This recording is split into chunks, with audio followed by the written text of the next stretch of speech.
Saudara siap untuk diberkati oleh Tuhan firman-Nya pada hari ini?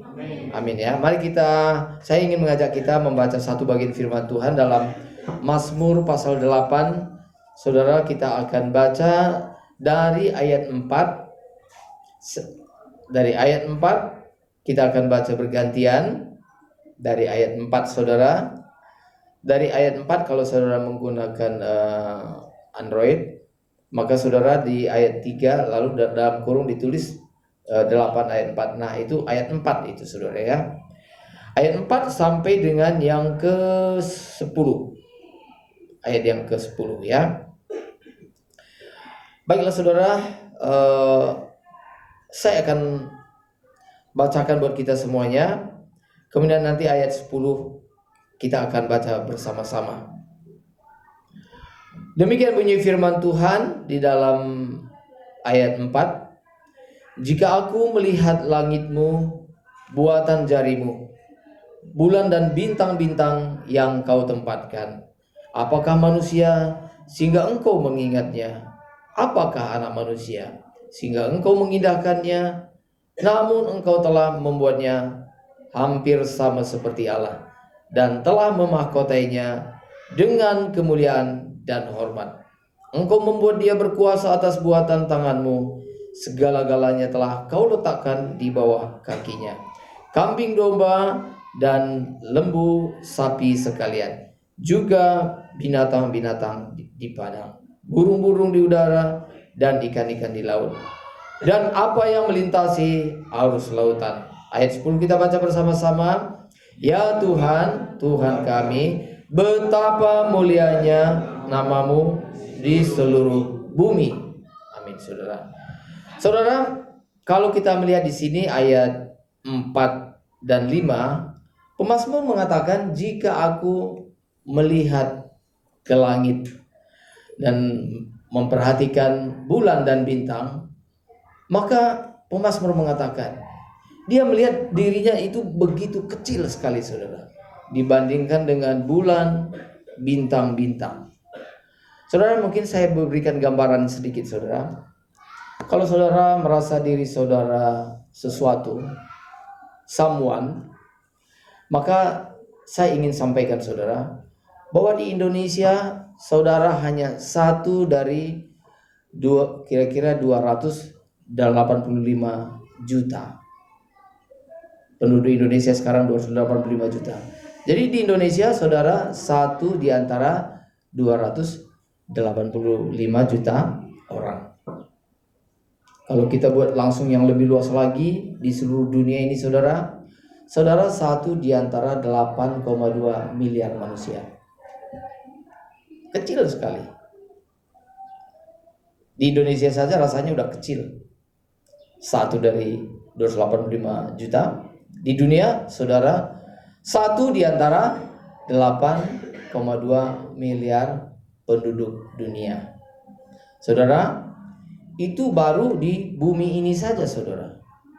Ternyata bumi itu adalah salah satu planet dari 8 planet yang mengedari matahari. Kalau dulu 9 planet-planet itu dulu pernah kita pelajari, Bapak Ibu Saudara sekalian. Mulai dari yang terdekat dari matahari, Merkurius, Venus, Bumi, Mars, Jupiter, Saturnus, Uranus, dan Neptunus. Dulu terakhir yang ke-9 yaitu Pluto. Tapi ternyata Pluto tidak memenuhi syarat sebagai planet, sehingga dia dikeluarkan dari keluarga tata surya. Jadi Pluto sekarang bukan lagi keluarga surya. Jadi 8 saja. 8 saja. Jadi 8 planet ini tadi menjadikan matahari itu sebagai titik orbit, di mana 8 daripada planet itu tadi saudara, mereka mengitari matahari. Dan bumi salah satu dari 8 planet itu tadi. Bumi yang isinya 8 miliar penduduk dunia itu tadi, itu salah satu planet di tata surya yang mengedari matahari. Ternyata Bapak Ibu Saudara sekalian, matahari itu adalah salah satu bintang yang terdekat dengan bumi, matahari. Matahari itu ternyata bintang. Yang dimaksud dengan bintang adalah benda-benda langit yang mengeluarkan cahayanya sendiri.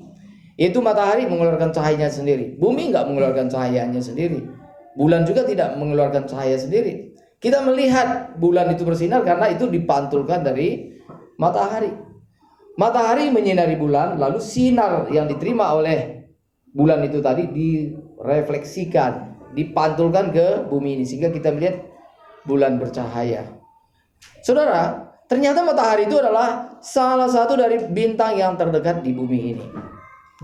Saudara, ternyata bintang-bintang yang seperti matahari itu jumlahnya, saudara, dalam satu gugusan itu yang namanya satu galaksi, namanya galaksi Bima Sakti. Ternyata dalam galaksi Bima Sakti atau Milky Way itu diperkirakan ada jumlah bintang yang seperti matahari itu, saudara. Itu diperkirakan kisarannya 200 sampai 400 miliar bintang-bintang. Ada bintang-bintang yang jauh lebih besar daripada matahari, berlipat-lipat kali lebih besar daripada matahari. Jadi matahari itu dia punya keluarga besar, namanya galaksi Bima Sakti atau Milky Way, yang terdiri kira-kira 200 atau 400 sampai 400 miliar bintang-bintang seperti matahari itu tadi. Nah, kemudian saudara, ada berapa galaksi? Itu kan satu galaksi. Ada berapa galaksi di alam semesta ini? Diperkirakan jumlah galaksi itu juga sekitar ratusan miliar juga. 200 atau 400 miliar. Udah susah kita nangkap, saudara. Udah susah nangkap. Artinya apa? Betapa kecilnya manusia. Betapa kecilnya manusia, saudara. Jadi kalau kita perhatikan misalnya ya, di bumi ini yang penduduknya 8 miliar. Sehingga kita juga memiliki satu matahari, bintang yang terdekat dengan kita, saudara. Wah, itu kalau kita lihat semua benda-benda ciptaan Tuhan itu luar biasa sekali, saudara. Kalau misalnya di bumi ini kita menggunakan kilometer, misalnya Tangerang Bogor, katakanlah misalnya 60 kilometer gitu, saudara. Mungkin kalau misalnya bumi ke matahari itu jaraknya berapa? Kira-kira 150 juta. Kisaran 148 juta sampai 150 juta. Nah, itu kira-kira 150 juta kilometer itu. Makanya nanti antara bintang yang satu dengan bintang yang lain, itu hitungannya bukan lagi kilometer, tapi hitungan cahaya. 1 detik cahaya, tik. Itu berapa? Itu kira-kira 300.000 kilometer. Itu dibulatkan jadi 300.000 kilometer. Sebenarnya tepatnya 299.792 kilometer. Jadi daripada bulat susah begitu ya, udah 300.000 kilometer. Itu berarti saudara, kalau misalnya saudara menggunakan senter gitu ya, sekali saudara pencet, tit, sedetik, itu 300.000 kilometer. Itu sudah mengelilingi bumi ini kira-kira 7,5 kali. Sebab keliling bumi ini kira-kira 40.000 kilometer. 40.000 kilometer. Jadi kalau tit gitu ya, 300.000 saudara dibagi 40.000 itu kenanya 7,5 kali, saudara. Dulu waktu saya kecil, saya senteri ke atas gitu ya. Itu berarti cahaya kalau jalan terus entah sampai di mana sekarang. Kalau misalnya sekali tik saja itu udah 7,5 kali bumi. Saudara bisa bayangkan waktu saudara kecil main-main senter itu udah sampai di mana cahayanya. Luar biasa. Makanya saudara misalnya saking besarnya galaksi Bima Sakti ini, garis tengahnya itu pun itu dihitung apa? Dihitung dengan tahun cahaya. Garis tengahnya itu kira-kira 100.000 tahun cahaya. Waduh, udah susah kita nangkap. Kira-kira kalau misalnya dari sini ke bulan ya, kalau dibuat hitungan cahaya, maka kalau misalnya dari matahari itu saudara, begitu matahari bersinar, itu cahayanya itu sampai di bumi ini kira-kira 8 menit 20 detik baru sampai di bumi ini tadi. Jadi kalau misalnya kita punya pesawat yang kecepatannya kecepatan cahaya, kita dari bumi ini saudara cukup 8 menit 20 detik kita mendarat di matahari. Artinya apa Bapak Ibu Saudara sekalian? Apa yang dikatakan oleh pemazmur ini tadi? Maka sebenarnya manusia itu begitu kecil sekali, saudara. Begitu kecil sekali. Tetapi satu hal yang harusnya menggetarkan hati kita, ini yang seperti yang dikatakan oleh pemazmur ini tadi. Maka pemazmur dia bertanya, ketika dia melihat langit yang sedemikian luas, dia melihat bintang-bintang dan bulan, maka pemazmur ini tadi menyadari, apakah manusia sehingga engkau mengingatnya, dan apakah anak manusia itu sehingga Tuhan memperhatikannya. Ini yang harusnya menggetarkan kita, Bapak Ibu Saudara sekalian. Kita memang kecil di alam semesta ini. Di bumi ini kita begitu kecil. Tetapi saudara, satu hal yang seharusnya menggetarkan hati kita, bahwa sekalipun kita kecil, sekalipun kita seperti debu dalam debu, tetapi Tuhan ingat kita. Tapi Tuhan memperhatikan kita. Tuhan menghargai kita. Itu yang membuat hati kita bergetar, Bapak Ibu Saudara sekalian. Maka tadi dikatakan oleh pemazmur, namun engkau membuatnya. Apakah manusia sehingga engkau mengindahkannya? Lalu ayat 6 itu saudara, pemazmur mengatakan, namun engkau Tuhan membuatnya hampir sama seperti Allah. Manusia saudara itu adalah makhluk yang sangat mulia di hadapan Tuhan. Mengapa saudara? Tahukah saudara? Pernahkah saudara hayati bahwa makhluk yang namanya manusia itu sangat dahsyat. Betapa dahsyatnya makhluk yang disebut dengan manusia itu saudara. Manusia itu berbeda dengan makhluk-makhluk yang lain. Manusia berbeda dengan binatang-binatang. Sekalipun binatang-binatang itu jumlahnya lebih banyak, dan juga bisa ukurannya lebih besar dari manusia. Tenaganya bisa lebih hebat dari manusia. Tetapi satu hal yang luar biasa, Tuhan menciptakan manusia sebagai mahkota ciptaan, dan Tuhan memberikan kuasa, otoritas kepada manusia untuk mengatur binatang-binatang, untuk menguasai binatang-binatang. Binatang yang sebesar apapun dapat ditaklukkan oleh manusia. Pernah saudara pikir kalau misalnya saudara ke kebun binatang, itulah kehebatan manusia. Manusia bisa tangkapin binatang-binatang, masukkan satu tempat namanya kebun binatang. Pernah nggak melihat kebun manusia? Manusia ditangkapi oleh binatang-binatang, balas dendam, lalu ditaruh di satu tempat namanya kebun manusia. Nggak ada. Tapi kebun binatang ada saudara. Apa artinya nih Bapak Ibu Saudara sekalian? Bahwa manusia diberikan kecerdasan yang luar biasa. Saudara, satu hal yang harus kita sadari, bahwa manusia itu sedemikian berharga di mata Tuhan. Manusia sedemikian berharga, manusia itu sedemikian penting di mata Tuhan. Diberikan, apa yang membuat manusia berbeda dengan makhluk lain? Apa yang membuat manusia berbeda dengan binatang-binatang saudara? Salah satu adalah manusia diciptakan menurut gambar dan rupa Allah. Kejadian 1 ayat 26 dan 27.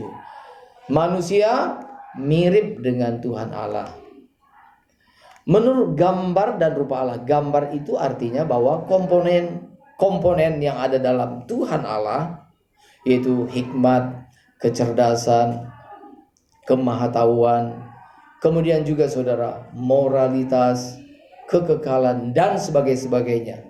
Demikian juga termasuk pikiran, perasaan, kehendak yang ada dalam diri Tuhan Allah juga ada dalam diri manusia. Itu artinya bahwa manusia diciptakan menurut gambar dan rupa Allah. Kita diciptakan mirip dengan Tuhan Allah. Kita, kalau digambarkan dengan bahasa lain, manusia itu adalah fotokopinya Tuhan Allah. Jadi aslinya Tuhan Allah, kita adalah fotokopinya. Fotokopi itu kan mirip dengan asli saudara. Kalau misalnya ada fotokopi kurang mirip, waduh ini kok nggak mirip begitu. Nah saudara, mungkin ada hal-hal yang lain, mungkin mesin cetaknya yang bermasalah sehingga buram. Seharusnya kita saudara, harusnya kita menampilkan gambaran Allah. Jadi semakin hari semakin jelas bahwa kita ini adalah gambaran daripada Allah. Itulah sebabnya maka setiap manusia itu berharga, saudara. Ingat ya Bapak Ibu Saudara sekalian ya, kita harus berdasarkan ke prinsip firman Tuhan ini tadi, kita harus melihat setiap manusia, apapun sukunya, apapun rasnya, bahkan apapun agamanya, itu berharga di hadapan Tuhan. Kita tidak boleh menghina manusia, saudara. Kita tidak boleh menghina manusia. Misalnya kita mengatakan, oh itu si buta, ini si timpang, ini si tuli. Saudara, dengan berkata demikian, kita sebenarnya sedang menghina dia. Kita harus melihat setiap orang itu, bahwa setiap orang itu begitu mulia, begitu berharga, yang diciptakan menurut gambar dan rupa Allah, yang diperhatikan Allah, yang dicintai Tuhan Allah. Cuma sekarang keadaannya, dia sekarang lagi buta. Dia sekarang lagi lumpuh. Dia sekarang lagi mengalami masalah gangguan kesehatan dan sebagainya. Tetapi dia adalah makhluk yang sangat berharga dan mulia. Saudara, tahukah saudara? Ini kelihatannya sederhana. Tapi kalau kita tidak mengerti dengan sungguh-sungguh hal ini, kita bisa menjadi manusia yang kejam. Saudara, mengapa ada penjajahan di atas dunia? Makanya dalam pembukaan Undang-Undang Dasar 45 dikatakan bahwa karena penjajahan itu harus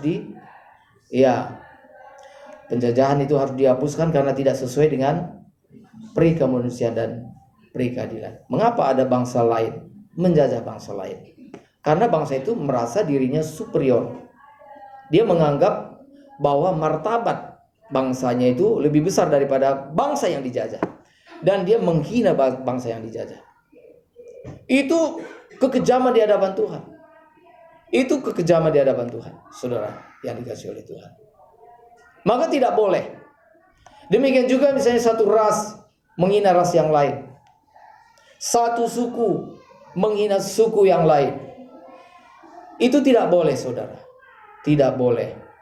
Sebab setiap orang itu, apapun sukunya, itu mulia di hadapan Tuhan. Dan sebenarnya kita sebagai ciptaan Tuhan, kita makhluk yang mulia. Tetapi karena dosa memang kita telah rusak. Harusnya kita menampilkan kemuliaan Allah dari karakter kita, saudara, yang penuh dengan cinta kasih, kesetiaan, kepedulian. Demikian juga pengorbanan, kejujuran. Lalu apalagi saudara, kelemah lembutan dan sebagainya. Semua karakter Kristus yang harusnya ditampilkan oleh manusia, tetapi sekarang itu sudah rusak. Dirusak oleh dosa. Maka Tuhan Yesus datang untuk mengembalikan citra Allah dalam diri kita itu tadi.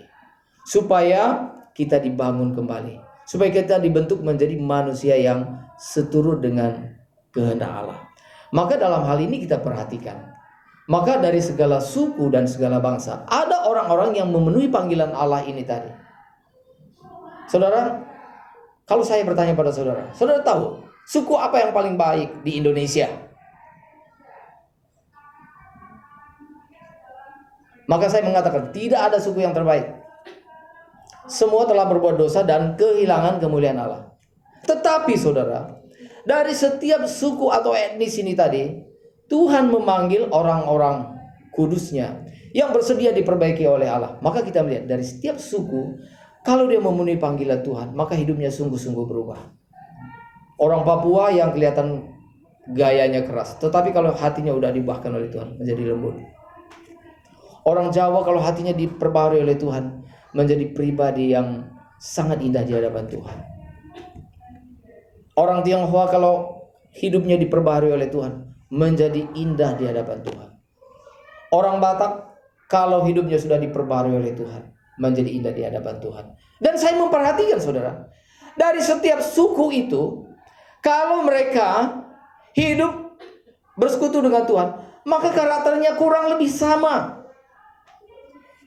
Misalnya sebagai contoh, satu suku yang misalnya kita kenal, perangainya misalnya kasar, tetapi orang ini beda.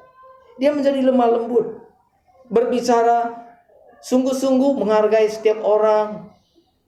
Mengapa saudara? Sebab hidupnya diubahkan oleh Tuhan. Yang mengerti hal ini kata amin. Jadi tidak ada suku yang baik. Setiap suku kalau tidak mengenal kebenaran, kalau hidupnya tidak diubahkan oleh Tuhan, menjadi suku yang jahat. Suku yang jahat. Maka saudara, satu-satunya yang bisa mengubah hidup kita adalah Tuhan Yesus Kristus. Nah, ini yang paling penting saudara. Ini yang paling penting. Hidup kita diperbarui oleh Tuhan. Maka saudaraku yang dikasihi oleh Tuhan, kita bersyukur. Kita berterima kasih sekali.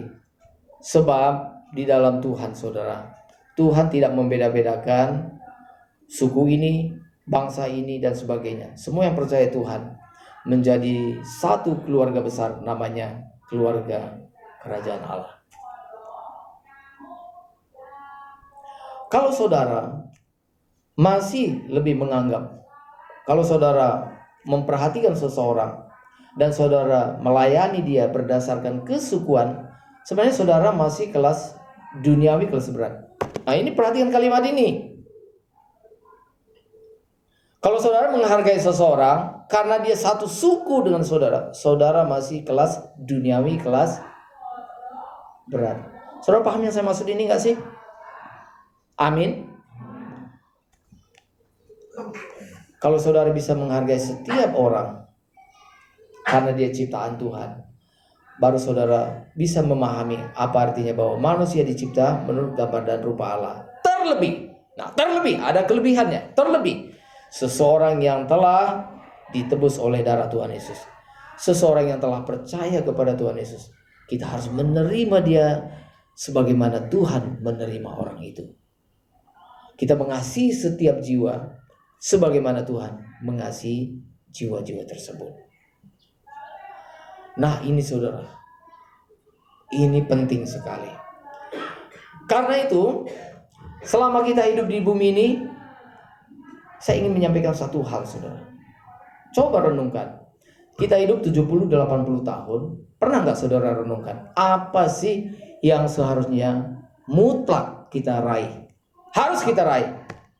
Dan lalu dalam hidup ini saudara ada dua hal. Satu namanya mutlak. Absolut atau keharusan. Artinya mutlak, harus. Pernah nggak saudara renungkan? Pernah saudara perkarakan ini dengan Tuhan? Tuhan, dalam hidup saya 70-80 tahun, saya tinggal di tengah-tengah alam semesta ini, di tengah-tengah bumi ini, dengan hiruk pikuknya 8,2 miliar penduduk bumi ini. Tuhan, sebenarnya apa yang harus saya raih? Sebenarnya apa yang harus saya capai? Apa yang harus kita capai? Ini penting atau tidak saudara? Penting ya.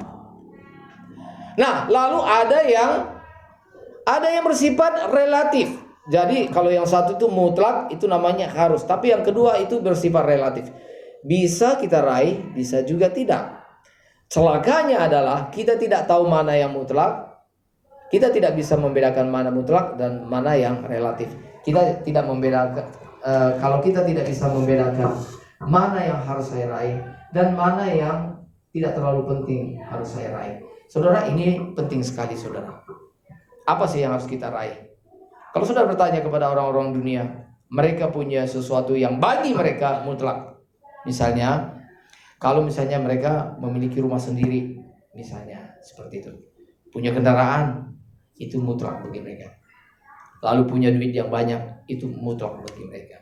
Apapun akan diperlakukan supaya mereka boleh meraih apa yang mereka anggap mutlak ini tadi.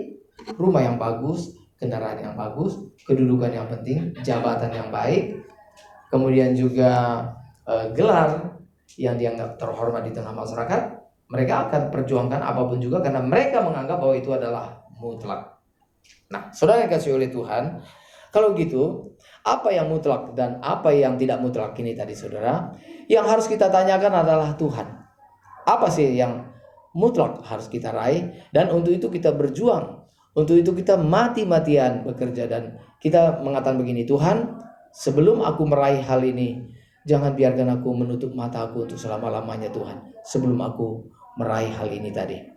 Saudara, sebelum saya sampai hal ini, seorang hamba Tuhan yang telah berjalan berpuluh-puluh tahun dengan Tuhan. Salah satu yang kita sangat hormati yaitu Pendeta Dr. Billy Graham. Pendeta Billy Graham pernah berkata begini, kalau saudara kehilangan uang, kalau saudara kehilangan secara ekonomi, usaha saudara bangkrut, kalau saudara kehilangan harta, Billy Graham mengatakan, saudara tidak kehilangan apa-apa. Ini kata seorang yang sudah berjalan bersama dengan Tuhan. Lalu yang kedua, kalau saudara kehilangan kesehatan, saudara memang kehilangan sesuatu dalam hidup saudara. Yang ketiga, kalau saudara kehilangan karakter, saudara sebenarnya telah kehilangan segala-galanya dalam hidup saudara. Artinya saudara, Pendeta Billy Graham, dia tahu apa yang mahal dalam hidup. Salah satunya adalah karakter Kristus. Kesetiaan, cinta kasih, pengorbanan, kejujuran, penghormatan, keadilan, kesetiaan, kelemah lembutan, penguasaan diri, kesabaran, dan sebagainya, itu tidak boleh hilang dari diri kita. Kalau itu hilang dari diri kita, kita sebenarnya telah kehilangan segala-galanya. Mungkin hari ini misalnya saudara katakanlah saudara mengalami kebangkrutan, tapi jangan hati saudara juga ikut bangkrut. Kalau saudara misalnya Tuhan izinkan misalnya mengalami kebangkrutan, mengalami masalah dalam hal ekonomi, tetapi saudara tidak kehilangan karakter Kristus dalam hidup saudara. Saudara tetap menjadi orang setia, saudara tetap orang yang bersemangat bagi Tuhan, saudara tetap menjadi orang yang jujur, saudara tetap seorang yang berintegritas di hadapan Tuhan. Sebenarnya tidak ada yang hilang dalam hidup saudara. Jangan dibalik, Bapak Ibu Saudara sekalian. Tidak sedikit orang, bahkan orang Kristen, mereka bersedia lebih baik kehilangan integritas. Yang penting dapat cuan. Ini orang seperti ini udah gila.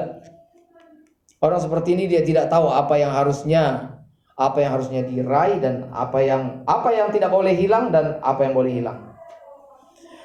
Saudara setuju apa yang dikatakan oleh Billy Graham ini tadi? Saya sangat setuju, saudara. Kalau saudara meraih lebih banyak uang, lebih banyak materi, lebih banyak berkat materi, tetapi saudara perlahan-lahan kehilangan integritas saudara, kehilangan kesetiaan saudara kepada Tuhan, lalu saudara kehilangan hati yang bergairah bagi Tuhan, hati saudara mulai dingin kepada Tuhan, saudara sebenarnya sedang kehilangan yang jauh lebih berharga daripada apa yang saudara sedang raih itu tadi. Dan tidak sedikit manusia yang menghargai hal ini, saudara. Jadi yang memberikan integritas itu tadi, yang memberikan karakter itu tadi, siapa? Itu pemiliknya, namanya Tuhan Yesus Kristus. Jadi saudara, boleh dikatakan bahwa harta kita yang tidak boleh hilang daripada kita adalah Tuhan Yesus Kristus. Itu yang tidak boleh hilang daripada diri kita. Satu kali saudara, ada seorang yang dirampok. Orang Kristen saudara dirampok. Karena dia dirampok, jadi semua miliknya itu diambil dengan paksa. Jadi diambil uangnya, termasuk juga kalau nggak salah perhiasan. Akhirnya setelah semua habis, lalu perampok itu tadi pergi meninggalkan dia. Tetapi sebelum perampok itu tadi jauh, dia mengatakan, "Hei, saya masih ada punya sesuatu yang belum kamu ambil, dan saya mau berikan kepada kamu." Perampoknya jadi kaget gitu. Belum pernah dia mendapat korban yang seperti ini. Karena biasanya kalau sudah dirampok, orang itu akan maki-maki begitu.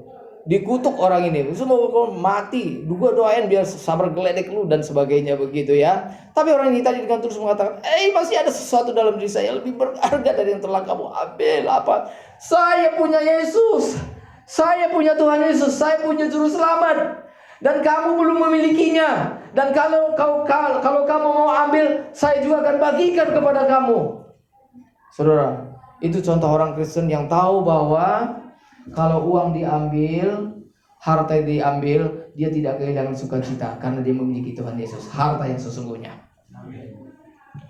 Saudara, kalau saudara kehilangan harta saudara kalau kehilangan uang, jangan. Nah, yang jadi masalah tidak sedikit orang Kristen menganggap uang itu segala-galanya. Karena menganggap uang itu segala-galanya, maka Tuhan pun dijual supaya dapat uang yang lebih banyak.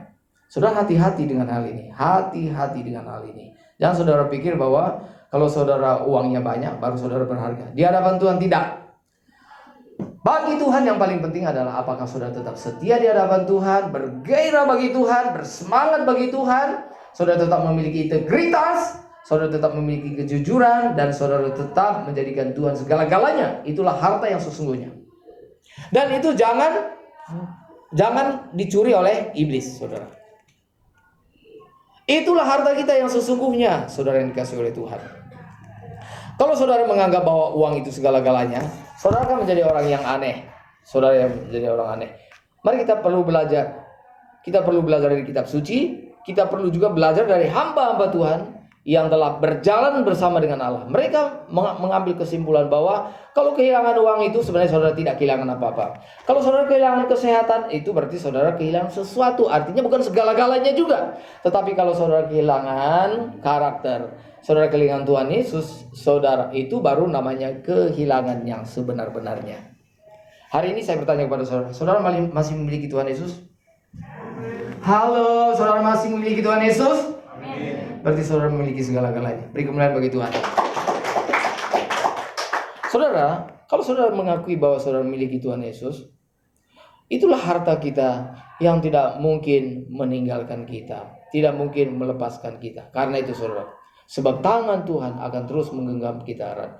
Karena tangan Tuhan menggenggam kita, seharusnya yang kita genggam erat dalam hidup kita adalah tangan Tuhan. Sebab genggaman tangan Tuhan itulah yang tidak pernah melepaskan kita. Kalau saudara menggenggam erat harta, uang, dan semua yang bersifat materi, maka segala sesuatu yang saudara genggam itu tadi, suatu saat saudara harus lepaskan. Semakin keras saudara menggenggamnya, semakin sakit ketika harus dilepaskan.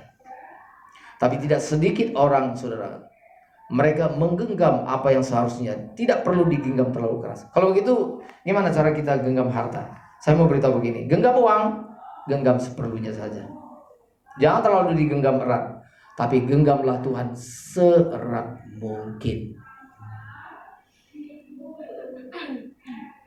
Amin.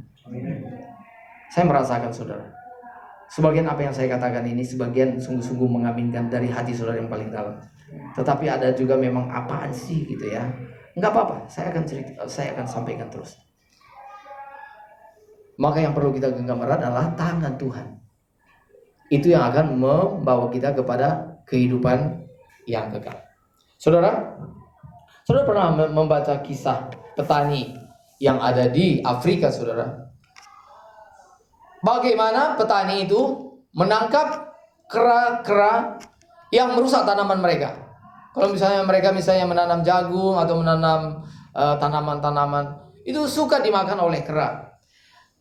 Itu sangat merugikan para petani. Lalu kera ini tadi berupaya untuk ditangkap gitu. Saudara tahu, pernah mendengar bagaimana cara menangkap kera ini tadi? Ternyata caranya sangat mudah.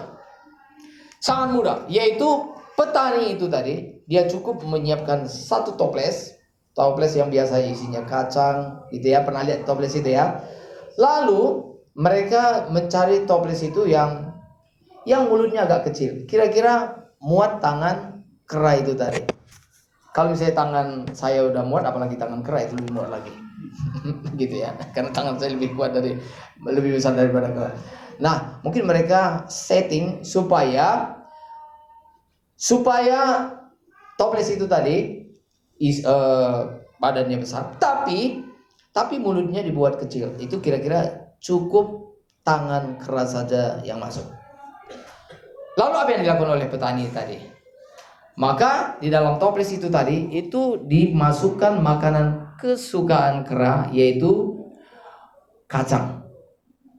Ya, kacang-kacangan itu dimasukkan, entah kacang tanah, kacang kedelai dan sebagainya. Itu dimasukkan, lalu toples itu tadi saudara diikatkan di satu pohon, ya, diikat dengan kuat.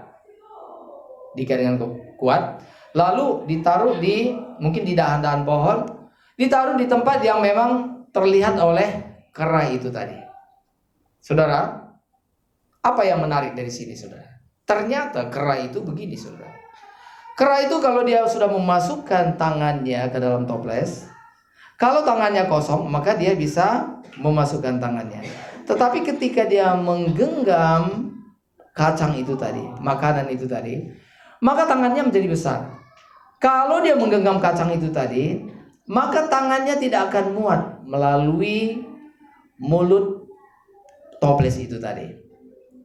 Satu-satunya yang harus dilakukan oleh kera itu tadi, dia harus melepaskan genggaman itu tadi, lalu mengeluarkan tangannya. Tapi dasar kera, ternyata kera ini tadi rakus, duniawi sekali. Kera aja bisa duniawi, ya. Jadi kalau saudara duniawi, saudara lebih mirip kera, gitu ya.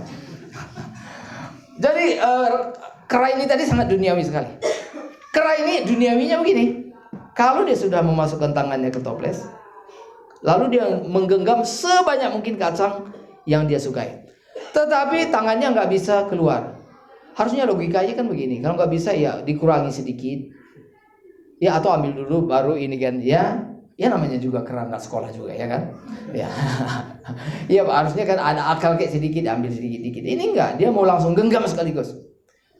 Nah begitu tangannya itu menjadi besar, dia nggak bisa keluar, tapi dia tetap bertahan,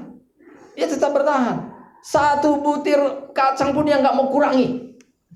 Dia tetap akan pertahankan situ. Kalau seandainya dia terperangkap misalnya dari pagi sampai sore, dia akan terus begitu. Betapa bodohnya kera ini tadi. Jangan bodoh lah seperti kera, gitu ya. Betapa dia bodohnya gitu. Dia tetap genggam. Sampai akhirnya petani datang dan dengan mudah menangkap kera ini tadi. Kenapa? Karena keranya ragus. Karena keranya ya duniawi. Karena keranya apa? Ya sungguh-sungguh dia sangat terikat oleh keindahan dunia. Ini contohnya kera, saudara. Jadi jangan saudara pikir bahwa hanya manusia. Kera pun bisa terikat dengan keindahan dunia. Dia belum bertobat, belum lahir baru gitu ya saudara ya. Itu adalah gambaran daripada orang percaya yang menggenggam erat harta duniawi ini. Mereka tidak ingin melepaskan genggamannya. Itu yang bisa membawa mereka kepada kebinasaan. Makanya saudara, Billy Graham juga mengatakan, Tuhan memberikan kita dua tangan. Untuk apa? Satu untuk menerima, satu untuk memberi. Oh indah ya. Tuhan memberikan kita dua tangan, enggak tiga. Dua untuk nyimpan, satu untuk memberi gitu ya. Tuhan memberikan kita dua tangan saja, kata pendeta Billy Graham. Satu untuk menerima, satu untuk memberi. Wah itu indah sekali saudara. Sederhana sekali. Jadi artinya apa saudara? Jangan genggam apa yang bukan menjadi milik kita. Yang terakhir yang saya sampaikan Bapak Ibu Saudara sekalian. Karena itu, apa sih yang harus kita raih selama kita hidup di dunia ini saudara? Apa yang harus kita raih?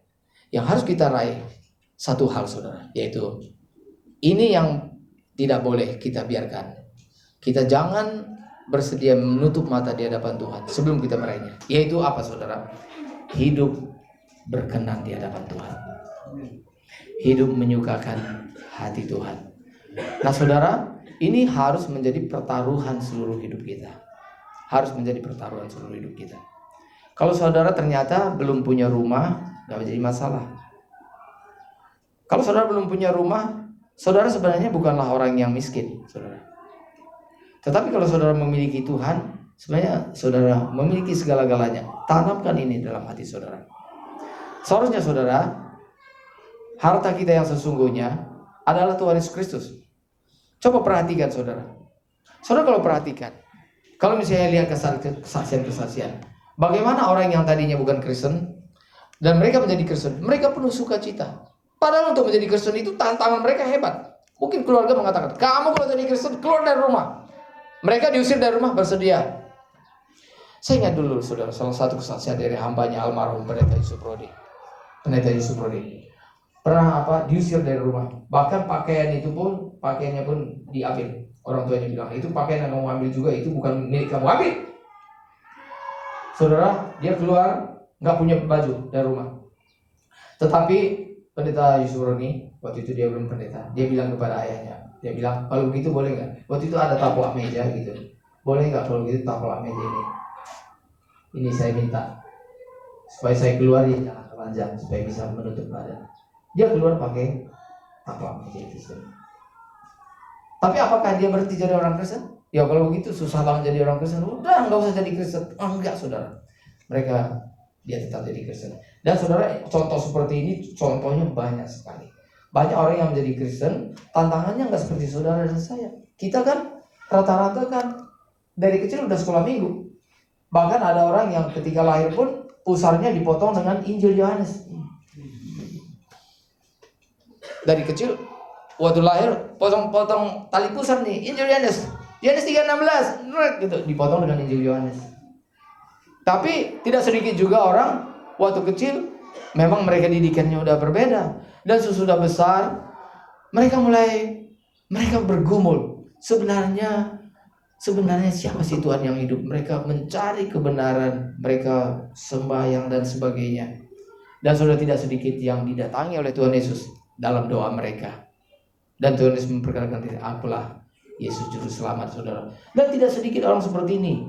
Dan mereka menemukan Tuhan Yesus. Mereka hidupnya penuh sukacita. Mereka rela kehilangan apapun juga. Mereka rela kehilangan keluarga mereka. Mereka rela kehilangan pekerjaan mereka. Bahkan rela kehilangan nyawa mereka sendiri pun. Saudara, mengapa? Karena mereka menemukan harta yang sesungguhnya itu Tuhan Yesus Kristus. Maka orang-orang yang dari seberang, yang dulunya bukan Kristen, tidak sedikit di antara mereka heran sekali melihat orang Kristen. Kok hidup orang Kristen yang punya Tuhan Yesus, hidupnya nggak bergairah. Sedikit masalah langsung mengeluh. Sedangkan mereka itu untuk menjadi Kristen itu tantangannya besar sekali. Dan mereka heran melihat orang Kristen yang lama. Orang Kristen lama ini kok kelihatannya nggak bergairah ya, sedikit ada masalah nggak ke gereja, ngambek sedikit ya. Tapi mereka berapi-api, bersemangat bagi Tuhan. Mereka bersuka cita, mereka menemukan Yesus juru selamat, dan apapun yang terjadi demi Tuhan mereka mempertaruhkan segala-galanya. Saudara, semangat seperti ini harus kita miliki. Tetapi semangat seperti ini hanya bisa kita miliki kalau kita pun mengalami perjumpaan pribadi dengan Tuhan. Nah, ini yang harus kita apakan saudara? Ini yang harus kita cari sampai bertemu. Bahwa kita menemukan dalam hidup kita bahwa memang Tuhan Yesus segala-galanya. Sebelum itu kita temukan, jangan mau kata begini, Tuhan, sebelum itu aku temukan, jangan biarkan aku mati Tuhan. Gitu saudara. Jangan lagi hal-hal yang duniawi ya saudara sekalian ya. Jangan misalnya, Tuhan sebelum saya punya mobil jangan saya mati. Mati dulu. Ya, sebelum saya memiliki mobil Tuhan jangan saya mati gitu. Itu kecil sekali urusannya. Sebelum punya mobil, Tuhan sebelum saya jadi sarjana jangan saya mati duluan. Punya mobil, ya, memiliki gelar yang tinggi, lalu apa? Punya harta yang lain. Itu semua adalah hal-hal yang fana, saudara. Hal-hal yang fana. Dan itu tidak terpenting. Maka saudara, kita harus sungguh-sungguh menyadari bahwa kita adalah orang beruntung karena kita memiliki Tuhan Yesus. Ini harus kita miliki. Bukankah ada nyanyian yang berkata, ya untungku besar karena Yesus milikku. Ya untungku besar karena Yesus milikku. Jiwaku bergemar dapat damai yang sungguh. Di tengah samudra ombak dunia menderu, hatiku bergemar karena Yesus milikku. Benar ya untungku besar. Benar ya untungku besar. Benar ya untungku besar karena ku dapat Yesus jadi milik besar. Yang sudah punya Tuhan Yesus boleh beri tepuk tangan buat Tuhan. Saudara, itulah sukacita kita, saudara. Sukacita kita itu, saudara. Jadi kalau saudara punya Tuhan Yesus, saudara punya harta yang sedemikian indah, tetapi kalau kita tidak bersukacita, dengan harta tersebut, kita sama artinya dengan apa? Menghina Tuhan. Sama seperti seorang istri misalnya. Seorang istri misalnya mendapat surprise dari suaminya. Kasih hadiah dari suaminya. Apa yang diharapkan oleh suaminya ketika istri menerima hadiah tersebut? Apa yang diharapkan oleh suaminya? Yaitu apa? Melalui hadiah itu tadi, istri itu tadi dia suka cita, aduh terima kasih papa gitu. Ya kan? Itu baru menghormati suami. Betul nggak? Betul ya? Kalau saudara sudah menyiapkan hadiah buat istri, untuk itu dia menabung apa gitu. Dia membeli sesuatu yang menurut dia inilah yang terbaik buat istriku. Tapi waktu dibuka hadiahnya buat istri, apa ini nih? Gitu ya. Menghina nggak saudara? Menghina suami nggak? Dia menghina suami. Menghina suami saudara. Demikian juga Yesus Kristus adalah hadiah terbesar yang Allah berikan bagi kita. Maka kita harus sambut dengan ucapan syukur. Maka salah satu dosa yang terbesar yang tidak bisa diampuni adalah kalau kita menghina pemberian Allah. Kalau kita tidak menyambut pemberian Allah, kita sedang menghina Tuhan sendiri yang memberi pemberian itu tadi. Karena itu semua yang ada pada kita, yang datang daripada Tuhan, jangan kita hina. Jangan kita hina. Kita bersyukur kepada Tuhan. Maka saudaraku yang dikasihi oleh Tuhan, salah satu sikap yang dibenci oleh Tuhan adalah bersungut-sungut. Jadi saudara, saya ingin mengakhiri khotbah pada hari ini. Hari ini apa saudara? Kita ingin meraih apa? Berkenan di hadapan Tuhan. Untuk itu kita harus berjumpa dengan Tuhan. Itu yang harus kita perjuangkan. Sekali-sekali saudara, kita perlu belajar dari saudara kita yang dari seberang. Bagaimana hidup mereka diubahkan oleh Tuhan. Mereka berapi-api bagi Tuhan. Mereka bersemangat. Orang seperti ini boleh didekati. Maka mereka akan membagikan sukacita itu kepada kita saudara. Membagikan sukacita. Saya tidak sedikit memperhatikan saudara. Ada pasangan-pasangan. Terutama nih. Yaitu misalnya kalau laki-lakinya Kristen yang sudah lama, yang sudah suam-suam kuku, padam, sebenarnya sih udah mati gitu. Cuma KTP-nya Kristen. Sebenarnya sih bukan Kristen, Kristen gitu ya. Ya, Kristen gitu. Tapi sebenarnya jiwa Kristen udah nggak ada. Lalu menikah dengan yang bukan Kristen. Lalu istrinya yang bukan Kristen ini tadi, lalu dia mendengar khotbah, mendengar penginjilan, dan dia menyadari, oh iya betul, Yesus adalah juru selamat. Dia membuka hatinya, dia terima Yesus. Wah, hidupnya diubahkan. Dia lebih bersemangat, dia bersemangat sekarang buat Tuhan. Sedangkan suaminya memble. Tapi suaminya tetap aja merasa dirinya berjasa. Itu istri saya menjadi Kristen, ya saya bawa dia ke gereja gitu. Sebenarnya hanya bawa ke gereja tok. Lebih dari itu enggak. Lalu saudara, yang sungguh-sungguh mengalami keselamatan itu istrinya. Lalu istrinya lebih bersemangat, semua akhirnya istrinya. Kalau misalnya berdoa, siapa yang berdoa? Udah mama yang berdoa. Mamanya, istrinya berdoa. Lalu kalau misalnya apapun juga, lalu ini ada kebaktian. Bagaimana nih? Udah mama wakili. Jadi istrinya juga yang mewakili. Semua mewakili. Saudara, akhirnya apa? Akhirnya betul kata firman Tuhan. Banyak orang yang terdahulu menjadi terkemudian. Lalu orang yang terkemudian menjadi orang yang terdahulu. Jadi hari ini saudara, itulah yang harus kita raih. Kalau saudara kehilangan, kalau saudara belum meraih sesuatu yang saudara anggap penting, tapi kalau itu barang-barang fana, tidak apa-apa. Harus kita tuntut diri kita meraih sesuatu yang memang harus kita raih, yaitu harta surgawi. Persekutuan dengan Tuhan, itu yang tidak boleh kita lepas. Dan kalau itu masih ada pada kita, sebenarnya kita masih memiliki segala-galanya. Tuhan memberkati kita. Amin.